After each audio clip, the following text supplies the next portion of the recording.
be rather rapid. Are you predicting a timing on this? Because people think back to irrational exuberance and they get very worried when they start thinking of these things. But when you first talked about irrational exuberance with the stock market's valuations, it took a while before the market actually caught up to that and followed suit. I have no time frame on the forecast. I mean, I have a chart which goes back to 1800, and I can tell you that this particular period sticks out. But you have no way of knowing in advance when it actually will trigger, because remember, in a bull market which is about to break, 2 weeks before, the price levels are below the ultimate peak, meaning there are more bids than offers. So it looks stronger just before it isn't stronger. And so that anybody who thinks they're going to make forecasts which work all the time are in for a disastrous heading, if I might put it that way. Yeah, fair point. They never ring a bell at the top. You never know these things in advance. But if you're somebody who's kind of reading the warning signs, are there red flags along the way, things you might be watching for? Well, what we do is we take the price-earnings ratio and invert it to look at an earnings-price ratio. And you carry this relationship back. What you find is that the price-earnings ratios are largely elevated at the moment as a consequence of real long-term interest rates being abnormally low. We have, for example, you can define the equity, or I should say the earnings price ratio, as the sum of equity premium, real interest rates, inflation expectations, and a few other minor issues. But it's an additive phenomenon, and you can see that the major change between, say, 10, 15 years ago and today is that long-term real interest rates are down. Mm-hmm. And that all it has to do is to move up somewhat, and you get stock prices beginning to run into trouble. Okay, so that brings us the tie to the stock market. Right now, do you think stock market valuations are fair or overvalued, or how would you judge them? Or is it simply you can't judge them without looking at Treasury prices? Well, look, equity premiums, which is the major component in the price-earnings ratio, are about normal. I mean, they're not particularly out of line. Granted, equity premiums have gone down significantly, but they were abnormally high for a time. That's not where the problem is. The problem shows up very vividly that the real long-term interest rate component of earnings price ratios is out of line. And when that goes back into line, markets are changing. I don't know when that's going to happen, but it's inevitable at some point. Mr. Chairman, this is Joe Terranova. You describe an environment where investment managers are clearly searching for yield.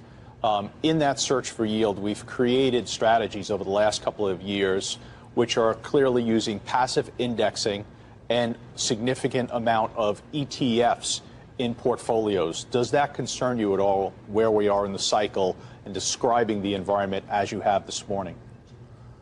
No, because I've been around Kirby an awfully long time. You have various different ways of forecasting prices. There's only one strategy that I know of which works all the time, and that is that stock prices will always rise more than any other prices, because the fear factor in prices is a human nature response, and people who want to sit through markets, in other words, buy and just hold, are those who come out with the best records. The trouble is that once the market starts down, people physically are discomforted and have to sell back down to the sleeping point, as they used to call it. Right. And if you can get around that, you'll do very well. So aside from that strategy, I've heard one strategy after another. which are supposed to forecast the markets, and they inevitably fail. Unless they are tied to human nature, I don't know what you get out of them. Mr. Chairman, many investors that I know that even look at the market today and say perhaps just on the fundamentals themselves, things perhaps could be too high, but as long as interest rates are where they are, you have to ride the tiger, is what they'll say. What would you be doing with interest rates right now? I mean, what would I be doing with them? Well, as a result of them. You're asking for my personal portfolio? Both. I'd ask both. I'd ask if you were at the Fed, what you would be doing, and as a citizen, a shareholder, what you'd be doing. Andrew, I was as you know, at the Fed for 18 and a half years. Paul Volcker never once commented on Federal Reserve policy. And I will tell you, I thought that was I very much appreciated that. My version of the Volcker rule is you don't give advice to the people who come after you. I don't know if you're going to tell us if you're invested in FANG stocks, Mr. Chairman, but I do want to ask you about this notion of the bond bubble. Some out there will take a look back at the markets and point to, what you say is a bond bubble, the last bubble that we saw, and say that these were created effectively by the Fed injecting massive amounts of liquidity into the system.